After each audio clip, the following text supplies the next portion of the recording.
Howdy, y'all. This is Texas Tammy, and welcome to episode number 5 with Inside Texas Real Estate. I am Texas Tammy with Texas T Realty Group, and we have our guest with us, Colin with the Roofing Pro. And of course, we have Chance Gibbs with Gibbs Property Group, and Kim O'Rourke with Cultivate Home Mortgage. And Kim, you are going to kick it off for us today. That's right. We're talking all things roof today, which is a hot topic here in North Texas.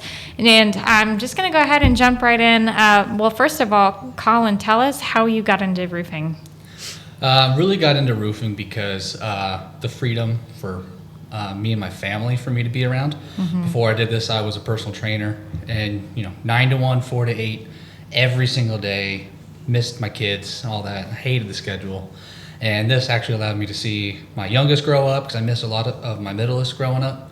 So that was really what sold it for me. Plus, it got really interesting once I got behind the scenes and understood it all and developed a passion for it. So yeah, and you kind of followed a friend into the roofing pros specifically, right? Yeah. A lot of, because I started when COVID shut down everything, and couldn't work at the gym, so I thought might as well check it out. A lot of gym members that I was, or gym colleagues I was with, they actually started roofing like right before COVID shut down. So I was like, might as well go over. And they say it's good. They say it's fun. So we'll see. Yeah. And ended up really enjoying it. That's awesome. Nice. All right, so I'll set the scene. We've got a hailstorm rolls through DFW, as we hear all too often. Mm-hmm. And immediately afterwards, people start getting knocks on the door. Yes. And we don't know who these people are. So tell me, how should a client, or how should we pick which roofing company that we choose? For the most part, if you lift up a rock here in Texas, you're either going to find a cockroach or a roofer. So a lot of people do know roofers. And if you know your roofer personally, I always recommend going with them. Someone you're comfortable with, someone that you can, especially if you know them personally, hold accountable, goes a long way. As far as people come around and door knock, they're still just doing their job. I door knock, and mm-hmm. Especially in a year like this where we haven't had the most hailstorms in the world, I'm doing a lot of door knocking. But the big signs that you want to avoid with somebody is, especially if you have a no soliciting sign and someone knocks your door anyway, they're already not respecting what you want as a homeowner. Yeah. How are they going to respect your roof, respect the process of going through a roof with you? But one big thing you can always look up is RCAT.com, Roofing Contractors Association, .net. And they actually are the only body in Texas that gives out a license, because you don't need a license to do roofing here in Texas. Anybody can be a bartender one day, hailstorm hits that night, they decide to throw a magnet roofing sign on their truck, and they go out and door knock and prospect for roofing. So having a license is very beneficial. The Roofing Pro does have our license. It's a pretty strenuous experience because you have to be at least a registered company with the state of Texas for 2 years. Then you go through a bunch of tests that I won't bore you with, and then they give out your license to you. RCAT.net, you can actually go to their Find a Contractor browser page and type in who you're using, and they'll tell you if they're licensed or not. You can be a member of RCAT for free, but to have their license, it'll show up. They have their license for, at least for us, since 2022. Are you saying just the letter R and then CAT? Yep. Okay. Roofing Contractors Association of Texas, RCAT. Thank you. So for you guys out there. So what's crazy to me about it is, we're realtors. Kim is the lender or mortgage loan originator. We had to go to school. Mm-hmm. We had to take classes. We had to pass exams in school and then pass a final and then go and take our state test. So we kind of had a basis for real estate.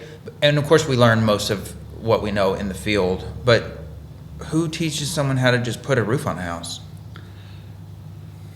Typically a crew chief, for someone that's like actually doing the work on the roof.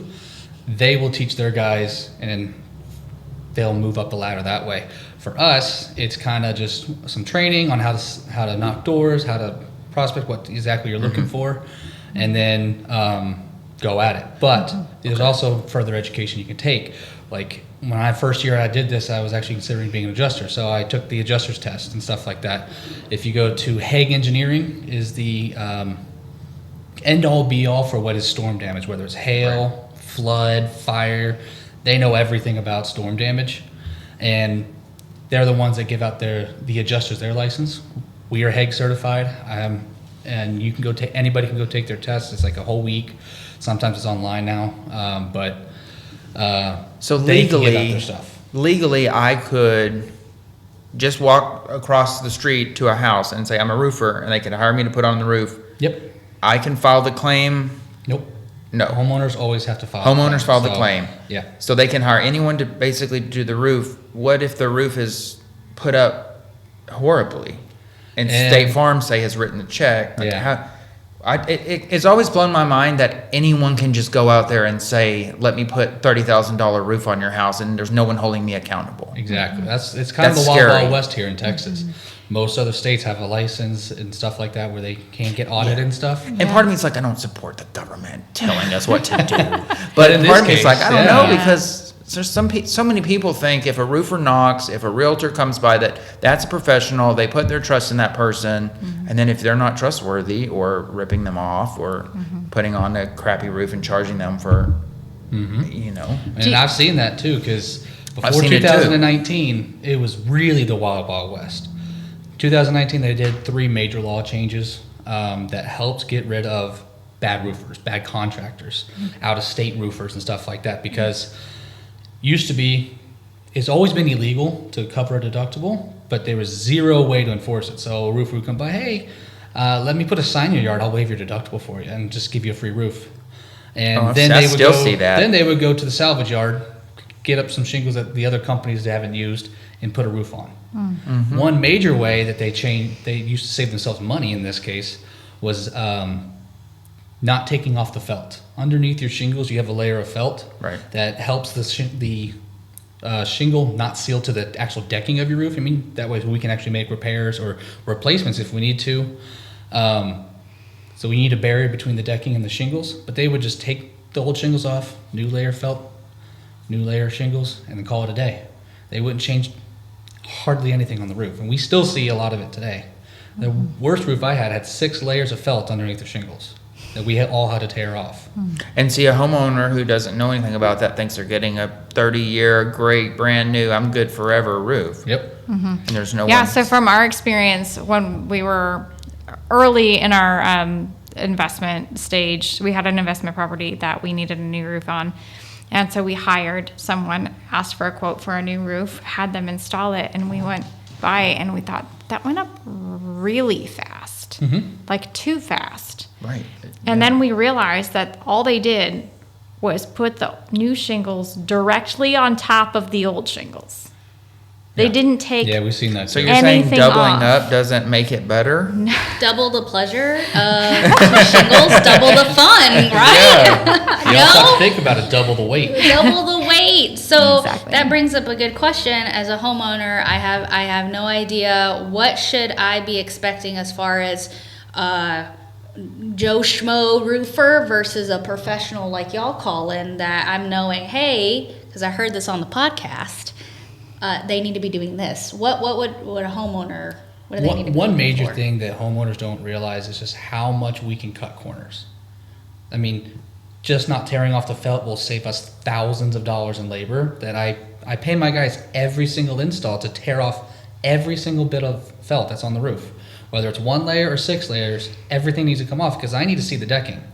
The decking is the foundation of your roof. That's the wood that you see before they put anything on. And if that's not good, if the base layer of your roof is not good, how can I have a valid warranty? So not only that, but I sit down my homeowners and I'm explaining to them every single thing that we're gonna do. And I tell them in exact words, every single thing we have to do, because with our licensing with RCAT, we can get audited. And if they audit us and I use red nails rather than orange nails, and I said I was gonna use orange nails, we lose our license. I mean, they are very strict about this stuff. So having a roofer come by and sit down with you and just be transparent is the biggest thing. The one worst thing I see is roofers come by, they will come by behind us and we have like a roofing sign in their front yard and they'll say, oh, hey, I see you're going with the roofing pro. I don't know if you're aware they can't eat deductibles, but we can. Huge red flag. We cannot eat deductibles anymore. It's a felony not only for the roofing contractor, but a felony for the homeowner. And as much as I want to make money and I want to build our business and grow, I'm not wanting to be in a jail cell next to my homeowner just because I wanted to earn their business, right? So that's a major red flag. But if you're worried about, is my contractor doing the right thing, let them know you're going to be there and you just watch the install. Everything on your roof has to come off. If they're leaving anything on besides maybe some flashing that doesn't need to be repaired, then they're cutting corners, they're cutting labor, and they're giving you a less quality roof. One other major thing is what type of shingles. That's what I was going to ask. question. Because I see, I don't know what these are called, so I'll just show. I see a lot of houses, and I see like the shingles here's a shingle, here's one. Mm-hmm. Then I'll see some very quickly built, newer builds that they're like this. Yep. They're So that's- not. new So what's the builds, difference in that and that? You know what I'm saying? Overlap and no overlap. Yeah, new See, builds this are... this looks like they painted it up there, and this looks like they put a shingle on. yeah, so it's just the way they're made. Which one's better? You don't want the flat roof. The Didn't one think next to so. each other, that is called a 3-tab roof. Okay, Its wind warranty is about 60 miles an hour. that's it. Yeah, which we can get any Tuesday, right? Yeah. Yeah. The one we that had you're that talking about where it's yesterday. kind of overlaid on it is a laminate architectural shingle. Almost everybody that doesn't have a 3-tab right here has an architectural laminate shingle. Mm-hmm. And the wind warranty in that, if you're certified with whatever manufacturer that we put it on, like we're Elite certified with Certainty, that's a brand that we use. It goes up to 130 miles an hour. That'll handle North Texas winds. Yeah, and if you have 130 mile an hour wind coming by, you have a lot bigger problems than a wind Right. warranty, right? Yeah. Which, So yeah, and then I guess It's- there's shingles rated for even higher. Maybe if you live by Yeah. the Gulf kind of place. well, they also have class 4. So the 3-tab and the laminate shingles, most of them are class 3. That's non-impact resistant. And one step above that is class 4. That's the highest there is. Class 2 and class 1 is not legal in the United States, so you don't have to worry about that. Okay. All right. But the class 4 is impact resistant. Okay. And Which that's has where its I've pros and heard cons. there's some insurance benefits Yes. to getting the class 4 Yes. specifically. So the class 4 just is made a little bit different. The asphalt that's in the middle layer of a shingle has a little more rubber in it. It's a rubber polyate, but it's got more rubber in it. And That's it makes probably it good. Where bouncier, it makes it hail- more malleable, and it lasts longer if you do everything right on the roof, which is mostly ventilation. And one of the things that we brought up on the last podcast, and it was about insurance, our last episode.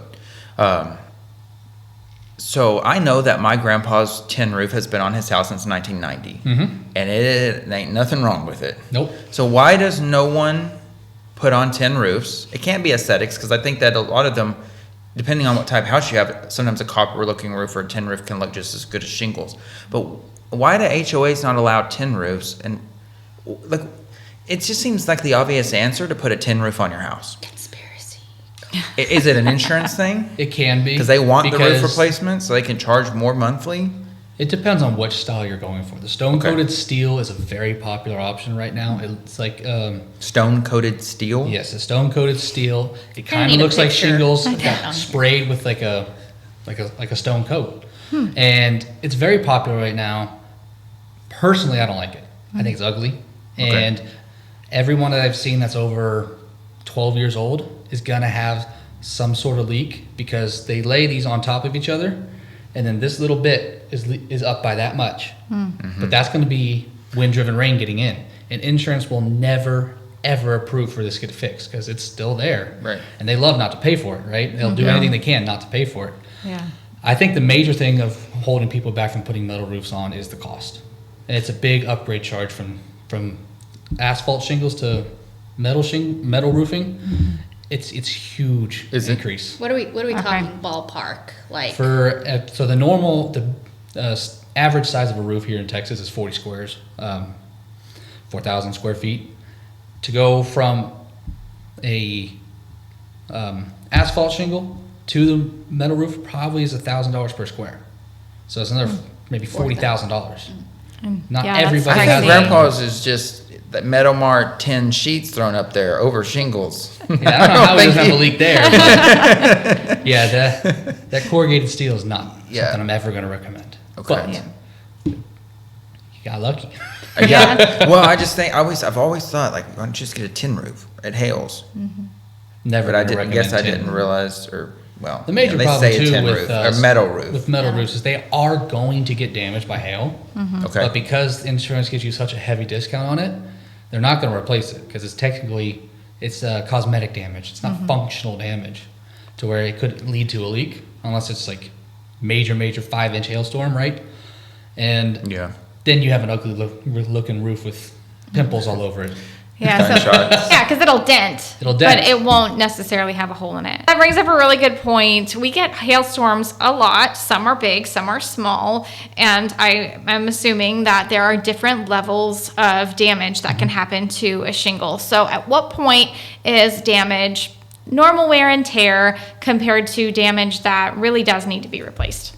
Yeah, the big thing here is we get a lot of hailstorms. Some are small and some are big, as you said. But the thing you have to remember is there's 3 different layers to your shingle. The bottom layer is fiberglass, and that's just going to help seal the shingle down to the felt that's underneath it. Make sure that there is a barrier of separation so we can do repairs, we can do replacements, etc. The middle layer is the most important layer. That's your asphalt. That's going to give your roof its water shedding ability. It's going to add some weight so your shingles aren't just lifting up with every single 5-mile-an-hour wind that comes by. And then the top layer is the rocky granulars that make it look pretty. Again, add weight, and their main thing is to protect the asphalt. Now, when hail comes down and it hits your shingle, it's going to create a small circle where those rocky granulars have popped off. And now your asphalt is exposed. Now, just like our roads don't stay black when we lay them down, eventually that is going to wear away.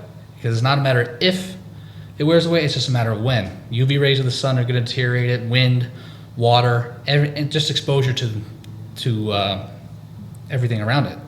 So insurance company knows that it's going to be a leak eventually, rather than if it's going to become a leak. Because once that starts to wear away, all that's left is fiberglass. And then once you get to the fiberglass, that's when you have a hole in your roof.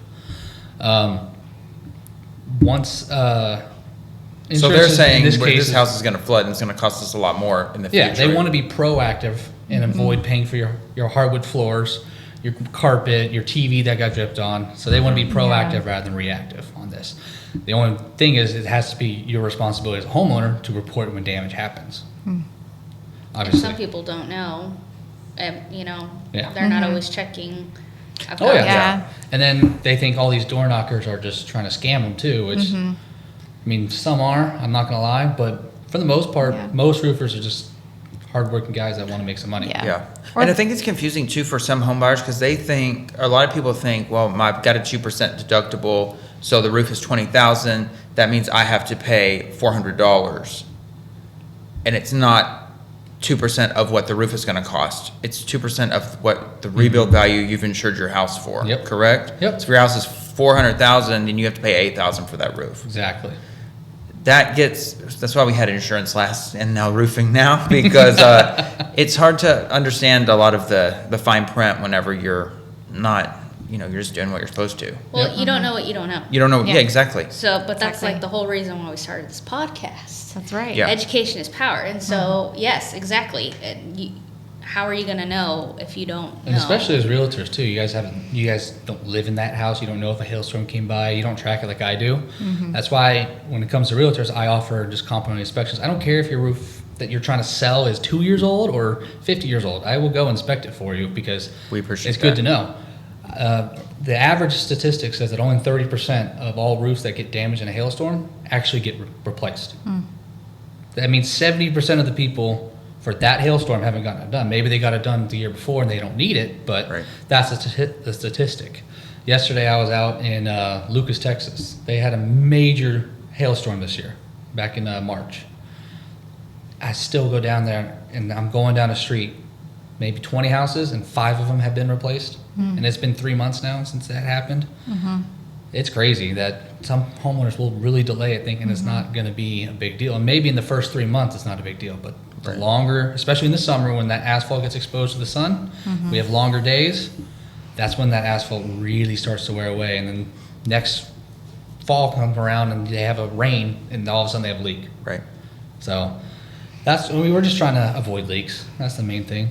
When we go and do an inspection, hey, I know this is going to leak eventually. Your insurance knows it's going to leak eventually. Here's what you should do.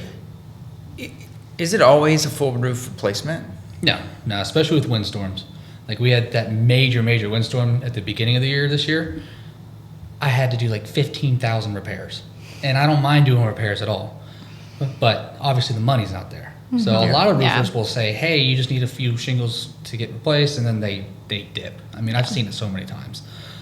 So they're just out there searching for the full replacement, and then that person's just sitting there waiting for another roofer that will actually help them. Yeah, and that happens way often. That's why, because me and Tammy, like, we, so many of our clients, friends, reach out, who do you recommend?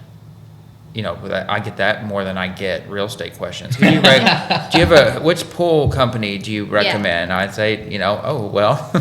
We're like the Google, but for our hyper location. Like, because there's so many. There's so many. Yes, but the big thing, the power of referral is that you know these people, you trust these people, and if you're going to refer somebody, and if we refer a friend, like, it's on us. Right? I know That's if I our send name. break fill pools, that they're going to get taken care of. If I send you, a roofer that I know, they're going to get taken care of. But like, if someone doesn't, then that's no more. You won't refer them because they've, that comes across as money hungry. Yeah, and there's a lot of that in my industry too. Yeah. You were telling me, the Argyle Business Association, about how we in our area get roofers from Canada coming down sometimes. Well, I mean, DFW is the hail capital of the nation. Yeah. We get, good. Oklahoma, we get more hail than anywhere else you're ever going to see. So I'm grew up in Tornado Alley, so it's just Here we are. I think Tornado Alley's actually moved a little bit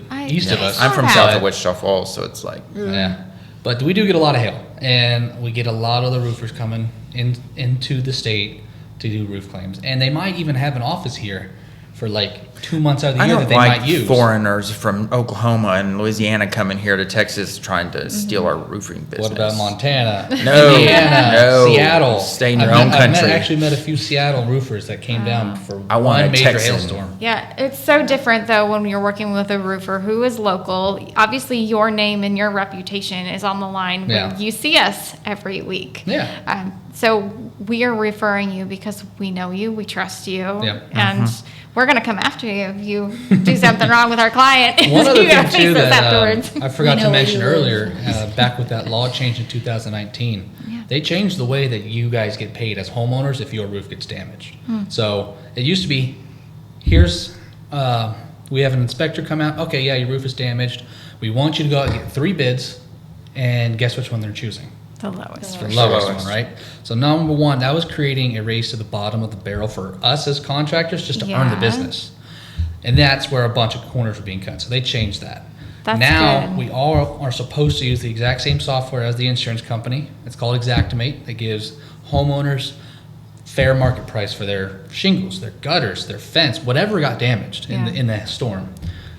We're all supposed to be using that, so we talk in the same language now. But the other major thing that helped get rid of these out-of-state roofers is they're breaking your payment up into 2 separate sections. Now, it used to be, here's that bid, here's a lump sum check, and you go find your roofer to do it.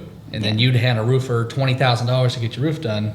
They might be from Seattle and leaving in 2 days. They might just say, thank you, And then leave. and then leave. And unfortunately, that happened quite often. Okay. Now they break it up into 2 separate payments. You get an ACV check, actual cash value, which is essentially, hey, your shingle's 8 years old.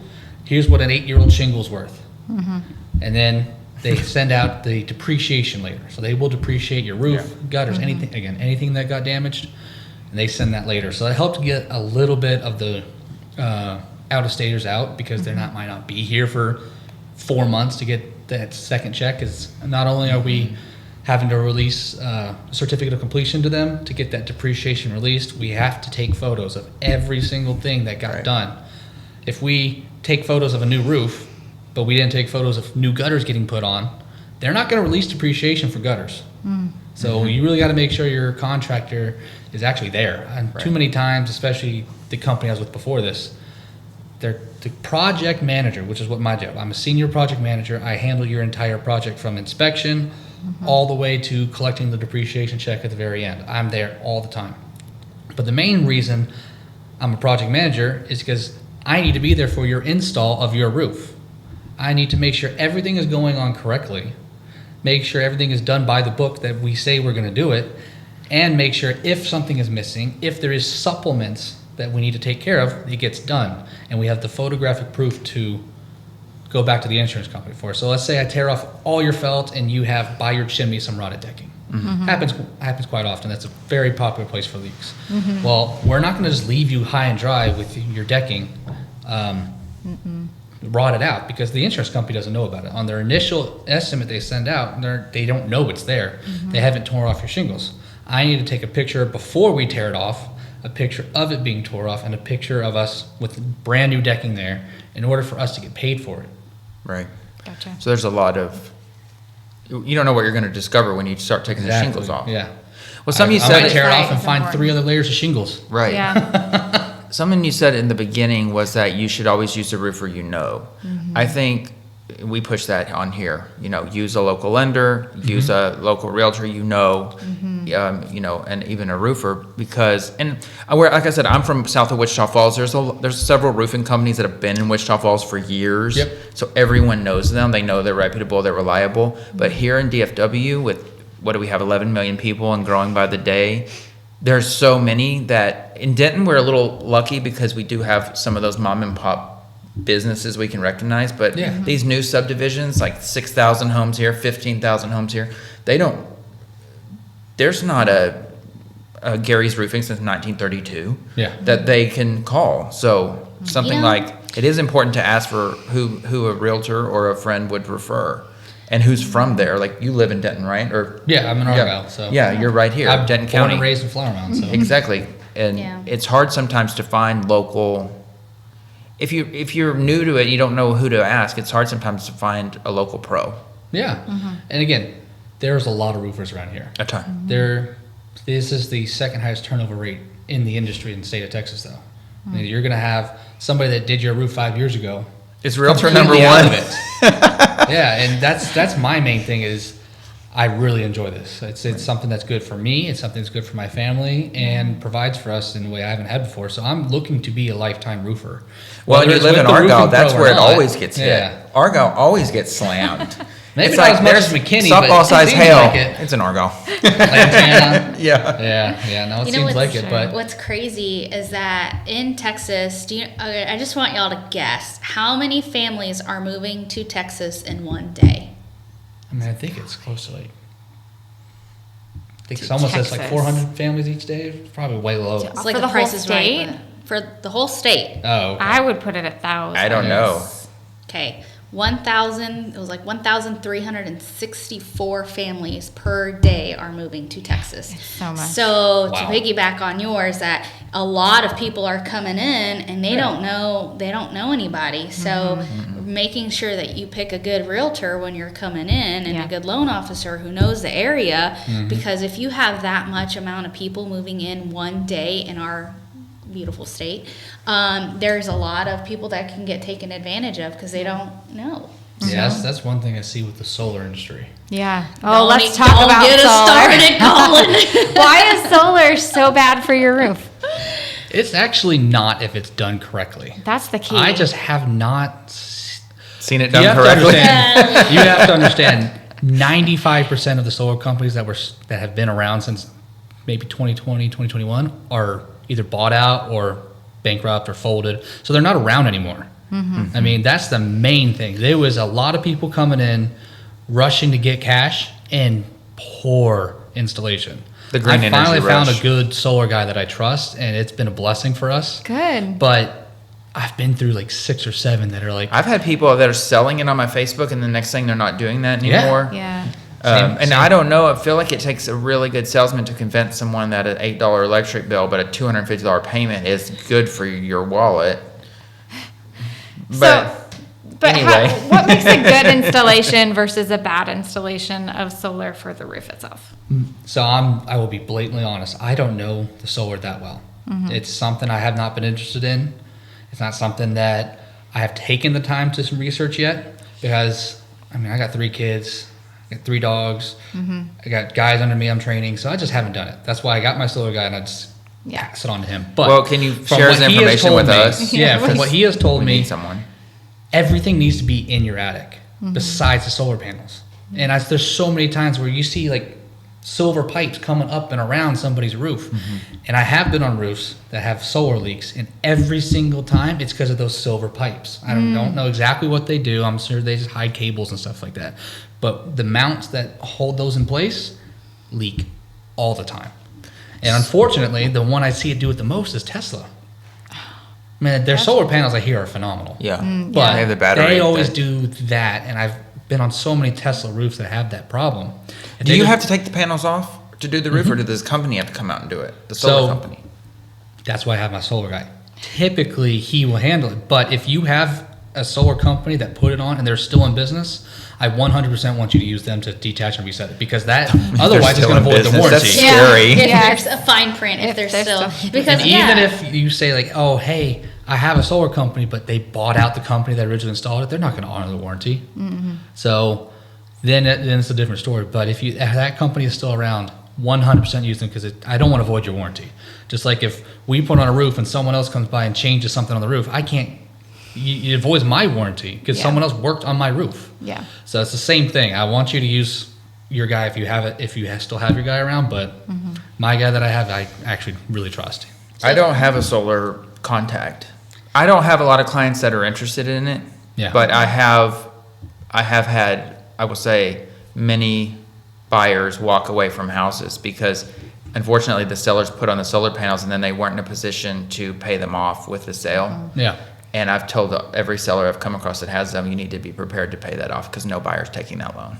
I have seen one. I have got one right now where the tenant is moving into a house with solar panels, and it's a 2-story house. It's like, whatever, 4,000. It's a big house, 4,000, 5,000 square foot home, and the electricity bill is $40 a month, which I'm like, okay, that makes sense because this house has 3 HVAC systems. Like I think there's a right time and place for solar, but for most people it won't. But my question that I was kind of going down this is, we all kind of need to still be, because it is such a new product, still need to be educated on, and having good people like Colin, and we're like, hey, we don't know, but do you have a solar guy? Again, the power of referral and knowing who's with you. But a question that I had is, if there's a hailstorm and the solar panels get damaged and the roof gets damaged, I guess how much is more roofing versus solar, if, like how you said, if they had a pipe and that's causing the leak?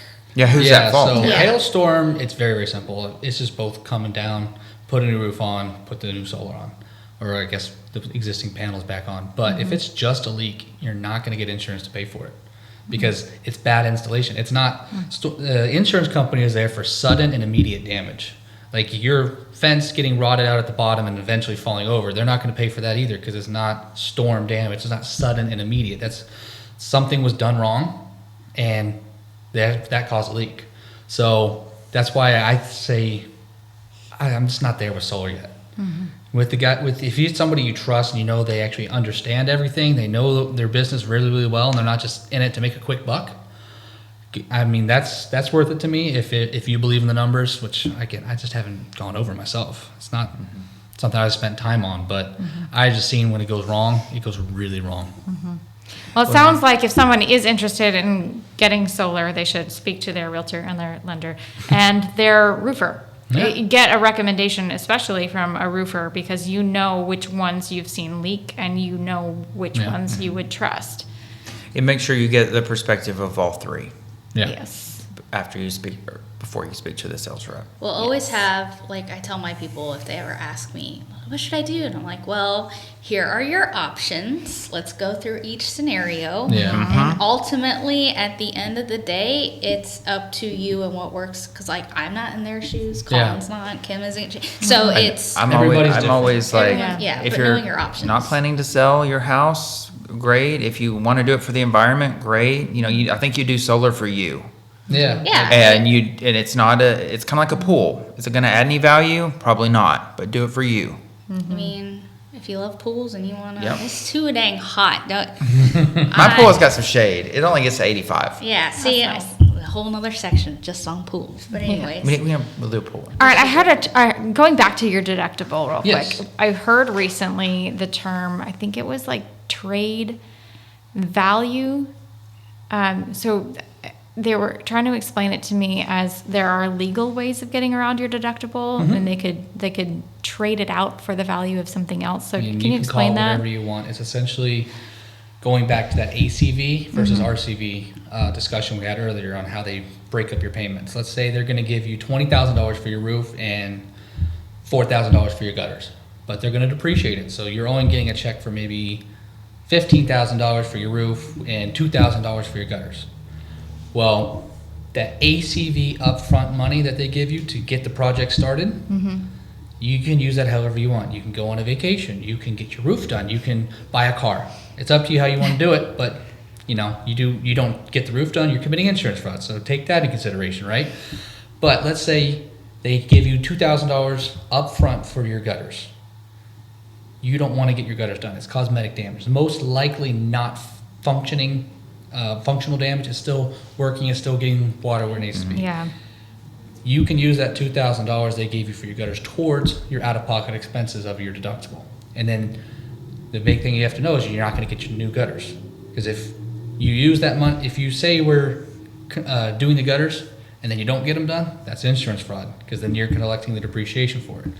The other thing you have to realize too is if you use that $2,000 they gave you for gutters towards your deductible and 2 years later another hailstorm comes by, they're not going to pay for your gutters again. So they're going to say, oh, you didn't get this done last time, so yeah, we're not paying you again. So there is legal ways to help if you are in a pinch. You just have to understand whatever money they give you for gutters, windows, or fence that you don't get done, they will not pay you again. And you cannot collect a depreciation on it. I'm not going to ask for it. If I ask for it, I'm committing insurance fraud. If you guys ask for it as a homeowner, you're still committing insurance fraud, but that's the main thing you have to understand. You can use it towards your out-of-pocket expense, towards your deductible if you want to. They're just not going to do it again next time. So it's not worth going to federal prison over a fence. Yeah. Yes. 0 out of 10, do not recommend. I mean, you can do it. If you really need it done, we will do it. It's legal. You just have to understand we're not getting the depreciation for it.